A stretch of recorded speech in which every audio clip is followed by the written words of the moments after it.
What's going on, everyone? We got an interesting video here by 91 Tech saying, is the PS5 in 2026 worth it?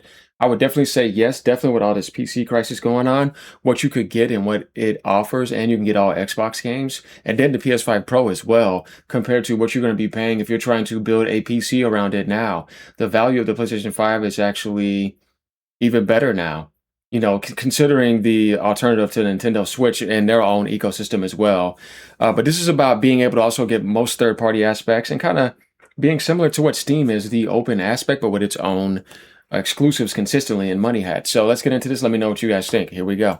Fast approaching 6 years old, the Sony PlayStation 5 has stood as the go-to home console for gamers since its launch, completely dwarfing Xbox's sales numbers, though competition has gotten more fierce as of late, with the Nintendo Switch 2 hitting the market last year. Still, if you want a console that can play the vast majority of the latest and greatest games releasing, and aren't that interested in portability or Nintendo titles, the PS5 is the obvious choice. But it is getting older, and the PlayStation 6 is looming on the horizon. Hey, how's it going? I'm Josh from 91 Tech, and today we're asking the question, is the PlayStation 5 still worth it in 2026?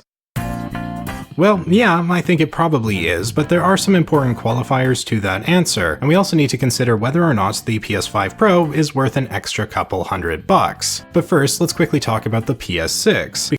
I think now more than ever it is, considering the options that you now have in a PC market, which are actually insane and that I just do not like.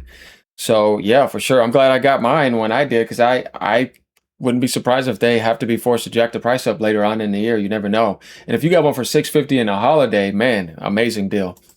Because of course, it may just be more worth it to wait for the next generation. According to rumors, the PlayStation 6 is likely set to hit store shelves around late 2027 or early 2028, and this timeline would make sense, given there were also 7 years between the PS4 and PS5. Yeah, I'd say late 2028 would be more applicable, definitely with the way the DRAM stuff is going and even SSDs going up and all that. Yeah, I mean, AMD's jacking the price up of their stuff too. I would definitely say 2028 late is the sweet spot and the right spot to be at for it, or early 2029. This has been a weird generation of gaming. The PS5 was hamstrung by low inventory early on, but also very high demand, so it was almost impossible to find one for quite a while, and it's taken developers a good few years to actively start making games exclusive to the newer hardware. But of course by now, over 5 years into the console's life cycle, surely the PS4 isn't still getting games. What's this? Call of Duty Black Ops 7 came to the PS4? Really? 12 years after it came out? Okay, sure. Well, even so, most games coming out at this point are only available on PS5. As well as potentially Xbox, PC, maybe Switch too. And if you have managed to hold out on your PS4 after all of these years, or maybe a different system, then yeah, it might be high time for an upgrade, especially with something like GTA 6 coming right around the corner. The PS5 is still fairly powerful, and I would expect it to, like the PS4, keep getting new games for at least 2 to 3 years into the PS6's life cycle, which means if you were to buy a PS5 today, there is a very good chance you'll still be seeing new titles consistently release until 2030, if not longer. There will probably be a few PS6 exclusive titles right out of the gate, just like there were with the PS5, but I would wager that outside of Sony's own games, we'll still be seeing plenty of support for the older consoles. Yeah, now more than ever, because that foundation is going to last now. Definitely with everything going backwards, 100%. And yeah, there's going to be stuff like Intergalactic, you know what I mean? And any Sony titles that you think that are going to be coming out in the future will have a PlayStation 6 version day one. You know how they do. Every time a new generation comes around, they'll have those cross-gen aspects going on. And the PS6 version will happen. You know, you're going to see that with Saros. You're going to see that with Wolverine. You're going to see that with any future games that you see coming are going to be all there for PS6, plus some exclusives they have. And they're going to try not to make the mistakes they made with PS5. But first, let's get there, right? But yeah, for sure, that's going to happen. And the PS5 Pro will be sitting there as a standard to be used for quite some time, honestly. So you can mess around with that for a bit, definitely when we get PSSR too. All this to say, I don't believe it's worth waiting for the PS6, and the PS5 is still worth getting if you don't already have one. Not only can it play all the best new games coming out, again including Grand Theft Auto 6, assuming it actually releases one day and doesn't just keep getting delayed, but the PS5 also has access to the PS4's massive game library thanks to backwards compatibility. You can even play your old PS4 discs on PS5, assuming you actually have a disc drive. If you do currently have a PS5 already, maybe an older one like me, I've got the original from 2020, you may be tempted to pick up a PS5 Pro. And I strongly advise you don't. They play the same games, and the slightly improved performance and resolution. Yeah, I mean, that's up to you guys. Honestly, I think it's worth it considering that all the titles are going to be coming out and we're about to get that new upgrade and you'll be able to put games up to 70 to 80 frames. They're even saying some may be able to get to 120. I don't know. That's subjective to me, but obviously if you're on a budget, yeah, get the PS5 digital. There's nothing wrong with that because that's going to be more of a standard for everyone to get in and be able to play everything. Like I said, you'll be able to get all PlayStation 5 exclusives day one, all timed exclusives, all Xbox games, and most games that you see on PC are pretty much on PlayStation. They're not missing much over there. It's more the other way around where they want all the Sony money hats and first-party games. So the only thing they can't get is Nintendo games, who are, obviously never going to come over. So outside of that, yeah, I mean, I don't see how PlayStation loses any value in 2026. As a matter of fact, I think it gets more value as the PC market gets slammed to hell by all these insane tech companies and AI feeding. It's just so annoying.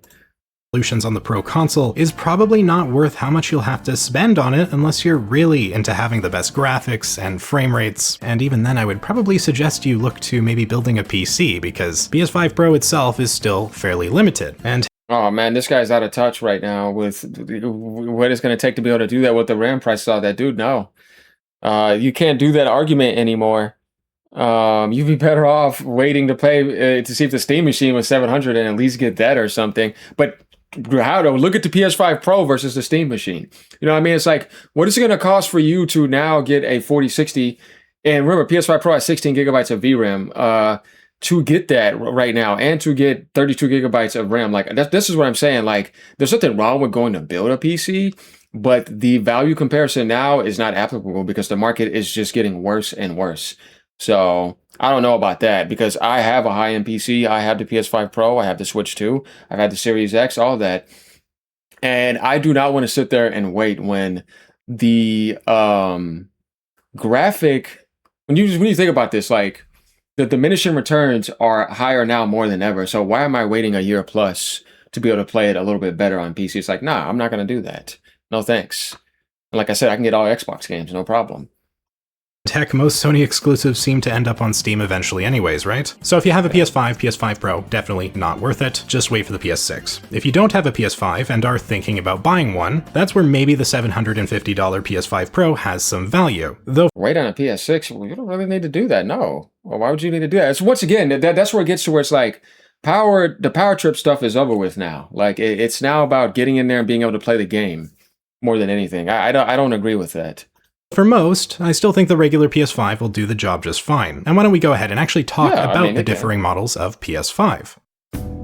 You've got that original console, again, from its release in 2020, which I have here, and at this point is only going to be found on the secondhand market, or maybe refurbished. There's a digital edition with no disc drive, and then a model with a disc drive, just like with the current slimmer model of the PlayStation 5 that popped up in 2023, and is still being sold by retailers. Functionally, the original PS5 and PS5 Slim are identical. The Slim is just a bit smaller, although all of these consoles are pretty huge. Definitely want to make sure you have some space on your entertainment unit before you pick one of these up. But you'll see the digital edition PS5 with 825 gigs starting at $500 US, and then there's the disc drive version with 1 terabyte at $550. Though discounts knocking about $100 off don't seem to be too uncommon. I would almost always recommend avoiding the digital edition. Sony recently downgraded the storage here, as it used to come with 1 terabyte, but now we get under 700 gigs of actual usable space, just like what I'm stuck with on the original PS5. And this makes a pretty big difference considering how big games have gotten these days, but also just not having that Blu-ray disc drive removes so much versatility and makes you completely dependent on Sony's online store and your internet connection. If you're dead set on purely buying games online forever, then sure, the digital edition is fine. And I mean, that's like 85% of people now. I don't think anyone wants to get up and do that unless like they're still in that world, which you always want physical preservation. But I mean, like when you talk about PlayStation and then Xbox, I mean, it's pure subscription and Game Pass. I mean, same thing with Steam. There's no physical there. That's what the majority of the world is doing. You have the option to do that though, but I think that if you're only playing a few games a year and you don't care about that, it's not going to really matter. Now, if you're somebody who likes to play a ton of games, sure.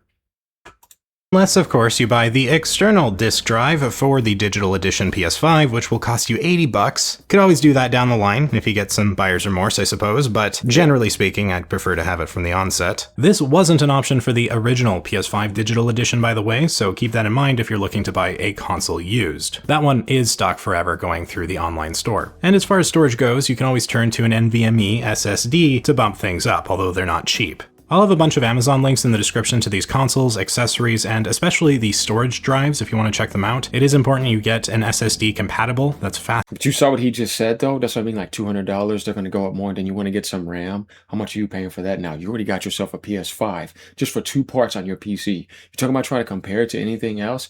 Dude, to build a PC now, and it's going to get even more expensive. What if you want to get something to rival the Pro, like a 4060 Ti? Or you did. Where's that at? And remember, that has 16 gigabytes of RAM in there.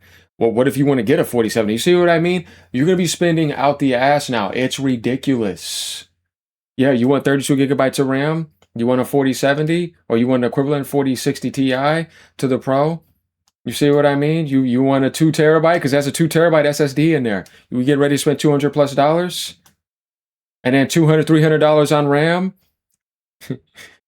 You want to get that GPU? $400? Oh, I think we already reached the Pro range. You got to get your CPU. You got to get your motherboard. You got to get your monitor. You got to get your mouse and keyboard. You got to get your tower. You got to get your power supply. It's not working anymore. You're already way past the 1,000 range. This is what I'm saying. Like, it's dumb now, and it's really annoying. So I think you guys get the point now. You see, it's not going to work anymore. That stuff is over with. So it's up to if you just want to get into PC gaming for different reasons. I mean, I'm all for people joining Steam. There's nothing wrong with that. But I'm against now the PS5 Pro comparison. I'm trying to build an equivalent for PC. They're making that impossible. That topic was good last year. And I remember it was good at the end of 2024. In 2026 today, January 15, 2026, that is no longer applicable because it is ridiculous now. There's nothing about it. They're making it impossible. Fast enough for your PS5 to support it. And when it comes to the actual consoles themselves, I would recommend shopping around a bit with different retailers to see if you can find them on discount. Yeah. The PS5 with the disk drive comes with a full terabyte still, which equates to around 800 gigs of actual usable space, and I do think this is the best PS5 model to pick up for the vast majority of people. Ideally, at around $450, which is the price I was seeing the Fortnite bundle for, at $300 less than the PS5 Pro, but still capable of playing the exact same games with just slightly worse graphics or less stable frame rates. Yeah, it seems like a fair trade-off to me. However, when we're looking at the actual MSRP value of $550, the PS5 Pro at $750 suddenly does sound a bit more reasonable. This console doesn't bring that major an upgrade over the regular PS5, but thanks to the 45% faster GPU, it can provide a moderately better experience depending on the game, and of course whether the game has actually been optimized for the Pro hardware. The PS5 Pro also comes with 2 terabytes of storage, not just 1, which is actually a much bigger deal than you would expect and might make this console easily worth it over the other models. Games these days are huge, and installing multiple big titles will fill up your drive very quickly. Unless you do what I've done for the past 5 years and regularly uninstall games to fit in whatever you want to play next, which is very inconvenient, then what you'll want to do is get one of those aforementioned NVMe SSDs, which aren't cheap.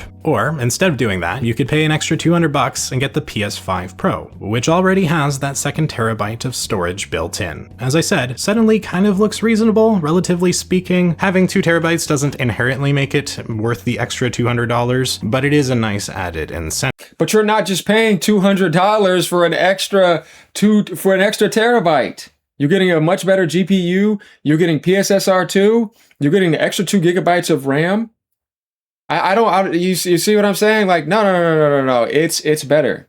Like, if you think about upgrading your PC right now from the specs of the PS5 to the PS5 Pro, and you have to get a 2 terabyte, do you know how much more money you're going to have to spend to just upgrade that graphics card now? Because all GPUs went up. You want to get a 2 terabyte? It's not like they're saying, oh yeah, we're only going to just charge you for 1 terabyte RAM. No, you're going to get that 2 terabyte price. You're going to pay for that RAM. It's not an APU. You're going to have to pay out the ass to get 32 gigabytes of RAM. Not that it has, but I'm saying that's what you would choose. I don't know why I would build a PC and want to have only 16. No, the Pro has 18. You see what I'm saying? No. So you're paying that much more for that difference, and we need to see how PSSR 2 is going to be as well. So it just depends. You know what I mean? I'm not saying you shouldn't get the because when you think about like the mass majority of people, the whole world's not going to be buying the Pro. You know what I mean? Well, when GTA comes out, people are going to want to do that, the hardcore enthusiasts and stuff. But the mass majority of people are just going to own the base. And the mass majority of people, if they're looking to be able to afford something to get in there and to be able to play it. So yeah, I mean, I would go with the 449 for obviously the mass majority. But if you have the money and you're saying screw PC gaming, it's too ridiculous, I just want to play the game, I don't care about all that extra stuff. Yeah, the Pro is a much better value if you're trying to price match it on PC. It's not going to work. Not in today's world. It sucks.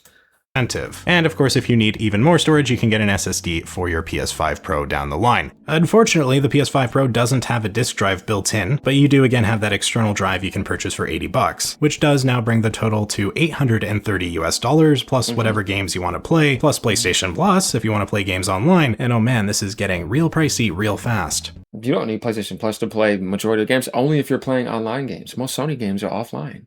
What? Say if you want to get Ghost of Yotei and Death Stranded, you don't need PlayStation Plus. I think that's another thing that's kind of like over-focused on, like, oh, I need to do this. No, you don't.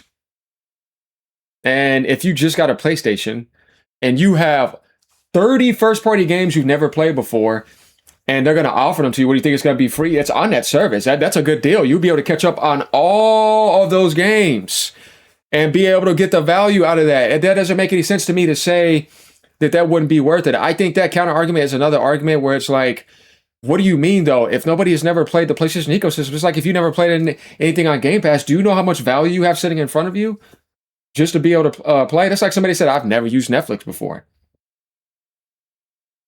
Do you know how much content you have? You don't even have to go buy any games. You can sit there and save yourself. Right now, if you were new to the PlayStation ecosystem and let's say you went through 20 exclusives 3 months, man, you just save yourself 1,000 plus, even more money. Maybe 2,000. You see what I'm saying? Like, it depends. Like, there's different perspectives on that. We have to look at this in a much better way. I'm not necessarily challenging him, but I'm saying this aspect of trying to compare, like, because PC has stuff for free. Yeah, but look at the price now to even build a PC now. How ridiculous it is. If you even took a fraction of that, let's say if you wanted to get a 5080, do you know how much that costs? Dude, that could be like 10 years of plus online by that time.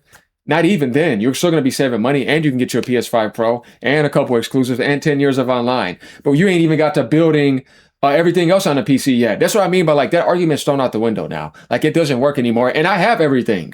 I'm sitting here on a powerful PC, and I'm telling you, if that's not going to help me get the exclusives that I want to get, which if you think about it, Soros, Wolverine, when GTA comes out, it's not going to have online. Ghost of Yotei, Death Stranding, Last of Us, Uncharted. That's all single player. You do not need online to do that, nor do you need it for free-to-play games. That's just not really a good counterpoint anymore. And I always thought that was an overrated standpoint.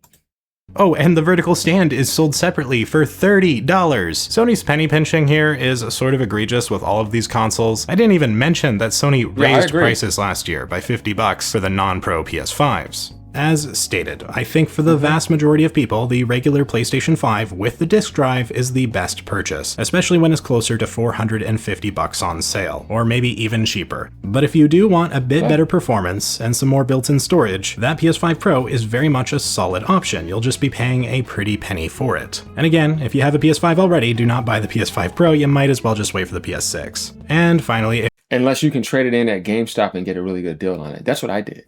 You know what I mean? But if you're just gonna just buy it straight up, unless you just have the money to blow, I mean, hey, go ahead, man. But I traded in my PlayStation 5 to get the PS5 Pro, and I owed like 400 and something on it. I didn't, that to me is nothing. Actually, no, sorry, 380. Actually, $380. So I got a really good deal at GameStop when they were doing that extra 25% extra trade-in. It was pretty nice, or 50%, whatever it was. Obviously that's not going on anymore. It's when they first jacked the price up of it. So they increased the trade-in value, plus they had like a 25% bonus and had some store credit in there anyways. And yeah, I ended up paying $380 for the Pro. That's not really much.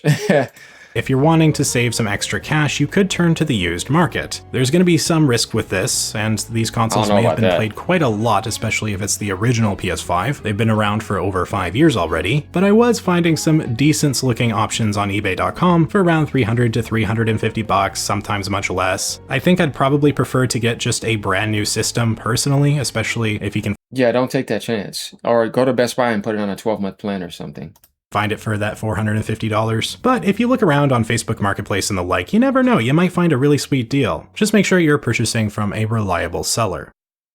In summation, the PS5 is worth buying, especially on discount, and the PS5 Pro can be worth it too for the right user that has a heavy wallet. But of course, there is some competition here now. The Nintendo Switch 2 is still very new and starts at $450 US. I would never buy an Xbox personally at this point, as they don't have much in the way of exclusives anymore, but if you're into Nintendo games, the Switch 2 might be the better buy. I'd say if you have a Switch 1 already, I would probably prefer to get a PS5 over the Switch 2, or, if you like wasting money as much as I do, you could just get both. Now, personally, I am mostly a PC gamer, but I've gotten plenty of use out of my PS5 since I bought it. It's just so convenient to flop on the couch, pick up my controller, and play. When it comes to that convenience factor, home consoles like this simply cannot be beat. And even having purchased the Switch 2, I still often find myself opting to play the PS5. It's far more powerful, and while the second-gen Switch was a massive upgrade over the Switch 1, its hardware is basically at around the PS4's level now, meaning that there are plenty of games on PS5 that will just never come to Switch 2, and those that do will generally perform significantly worse. Maybe a worthwhile trade-off to play games portably, sure, but when it comes to playing games on the big screen in 4K, the PS5 is the far superior choice. Unfortunately, it is lacking in couch co-op, split-screen, multiplayer games compared to Nintendo, but outside of that, it's pretty ideal, especially for online gaming, with titles like Helldivers 2 being an absolute blast. You will, however, of course, need PlayStation Plus to play games online, and let's discuss that briefly, since for many people it will essentially be a required purchase. Some free-to-play titles like Fortnite do not require an online subscription, but most games will, and even some games that are mostly single-player, such as Elden Ring, do benefit from having online for the sake of player messages and the like. Basically, if you plan on playing your PS5 a lot, you're going to want to get PlayStation Plus. And I'd recommend just going ahead and opting for the cheapest tier, PlayStation Plus Essential. This gets you online multiplayer, cloud storage, and monthly games, which can be downloaded and played for free so long as you're subscribed. This will cost you about $80 a year, which is much better value than purchasing. Yeah, I get what he's saying here, but here's the thing: like we can pretty much get past the Plus stuff. Controller slapped on the sides. This streams games from your PS5 over Wi-Fi, and it can also now stream games from the cloud if you have premium, which does add a bit of utility to an otherwise kind of neat but mostly pointless device. I mean, it's pretty straightforward to stream your PS5 to your phone for free, and you can just hook up your actual controller over Bluetooth. No need for this $200 tablet. No shade to anyone who wants or has the Portal though. I can see the appeal, but the fact that you need Wi-Fi to do it, it's just I really wish Sony would make a proper handheld again. I loved my old PS Vita. I suppose I might as well also mention PSVR 2, which does exist. Yeah, not a whole lot of games for it. Virtual reality in general isn't that popular anymore, and Sony's seemingly decided to just ignore it moving forward. The MSRP is apparently $400 now, down from the original $550, and you might see further discounts for units still available, but ultimately, I really wouldn't recommend buying one of these unless you get a great... Yeah, no, I'm not a fan of the VR. Like, it's not that they didn't do a good job, it's just the market is too early. But looking at everything he said, I mean, this is still a good video. PlayStation 5 is definitely worth it now more than ever in 2026 due to how insane the PC world is. How much it's crashing down. And it's for people who want to buy one who obviously don't have one. Obviously, if you're in the PC world, you can wait on certain games and be fine on Steam. I like to own everything because I don't like waiting, and I don't see the point now with diminishing returns being more high than ever. And then when the PS6 launches, so if you have a PS5 Pro, like, why do you even care now at this point? It doesn't matter. No, I'm getting my game right when I want it, and it'll even be on sale before it ever touches PC. So yeah, that's my thing. And then some games just never happen. They just don't come over. Like, you'll never see Gran Turismo. You don't see Demon's Souls. You know what I mean? You can look at a lot of those games and be like, yeah, these games start coming over. You don't see Uncharted 1, Uncharted 2, Uncharted 3. Now, they put Last of Us there, but they did not put the Uncharted 1, 2, and 3, but they somehow put 4 there, which is the least gameplay oriented one. Still a great game. But I mean, there's a bundle of PlayStation exclusives that just never touch PC, and I don't think they ever will. They're just going to be over there. Nintendo's games obviously are never going over there, and they don't really need to worry about that because it's all about first party with them. Though they're getting that third party support now. But at the end of the day, like, the majority of the world are not graphics whores, and they want to be able to get that experience, like GTA 5, I guarantee, or GTA 6. I don't even want to mention that. We need to get to 6 because the milking of 5 is ridiculous. It's going to be played by the majority of people on the base PlayStation 5. And they're going to get that experience, and they're going to be fine. You see what I mean? It was the same thing when 5 came out on PlayStation 3 and 360, and then you had a lot of people still playing that for the longest as they could, and then they moved to PS4, and then they had the PS5 version. It's the same thing, you know what I mean? Except it's not going to be like that. On the PS5 Pro, it'll run pretty damn good, and then on PS6, you'll have everything you need. Same thing with the Magnus or whatever the hell else. So yeah, that's my thing. It's like I don't see what is a better value besides Nintendo, depending on your demographic, than those two this year. Everything else is ridiculously expensive now when we're talking about for the vast majority of the common whole who just want to play video games, right? Because I'm not speaking for myself, because like I said, I have a high-end gaming PC, I have the PS5 Pro, and I have the Switch too, and I had the Series X, but I don't need it anymore. So yeah, let me know what you guys think about this. Like, comment, subscribe. Peace out. As usual, bringing you content every day. Thanks for all the support. Later, y'all.